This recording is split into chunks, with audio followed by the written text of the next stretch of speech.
इस बार देवउठनी एकादशी का व्रत 12 नवंबर को रखा जाएगा। यह एकादशी बेहद महत्वपूर्ण है। मान्यता है कि इस दिन भगवान विष्णु 4 माह तक सोने के बाद जागते हैं। इन 4 महीनों में भगवान विष्णु के सोने या कहें देव शयन के कारण सभी प्रकार के मांगलिक कार्य वर्जित होते हैं।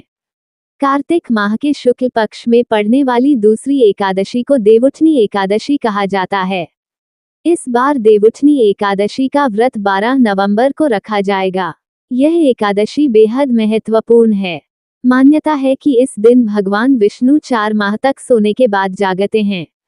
इन 4 महीनों में भगवान विष्णु के सोने या कहें देव शयन के कारण सभी प्रकार के मांगलिक कार्य वर्जित होते हैं। भगवान विष्णु के पुनः जागने के बाद ही सभी मांगलिक कार्य संपन्न हो पाते हैं। देव जागरण या उत्थान होने के कारण इसको देवोत्थान एकादशी भी कहते हैं। इस दिन उपवास रखने और कथा सुनने का विशेष महत्व है।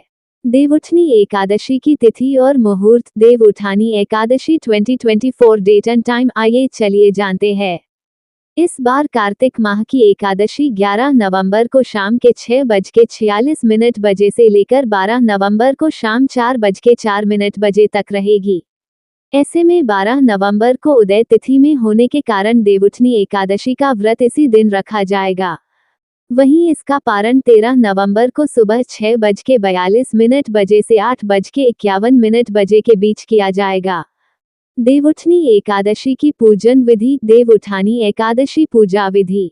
देवोत्थान एकादशी के दिन सुबह सुबह सूर्योदय से पहले उठकर स्नान आदि कर लेना चाहिए। इसके बाद गन्ने का मंडप बनाएं और बीच में चौक बनाएं। चौक के मध्य में भगवान विष्णु का चित्र या मूर्ति रखें। इसके साथ ही चौक से भगवान के चरण चिन्ह बनाए जाते हैं, जो ढककर रखने चाहिए। भगवान को गन्ना, सिंघाड़ा और पीले फल मिठाई अर्पित किया जाता है। इसके साथ ही भगवान को पीली मिठाई करें। इसके बाद घी का एक दीपक जलाएं और इसे रात भर जलने दें। यहीं पर बैठकर विष्णु पुराण और व्रत कथा सुनें। देवउठनी एकादशी के नियम। देवउठानी एकादशी नियम। देवउठनी एकादशी पर बहुत से नियमों का पालन करना जरूरी होता है। इस दिन केवल निर्जल या जलीय पदार्थों पर ही उपवास रखना चाहिए। अगर व्रत रखने वाला रोगी, वृद्ध, बालक या व्यस्त व्यक्ति हैं तो वो केवल एक वेला का उपवास रख सकता है।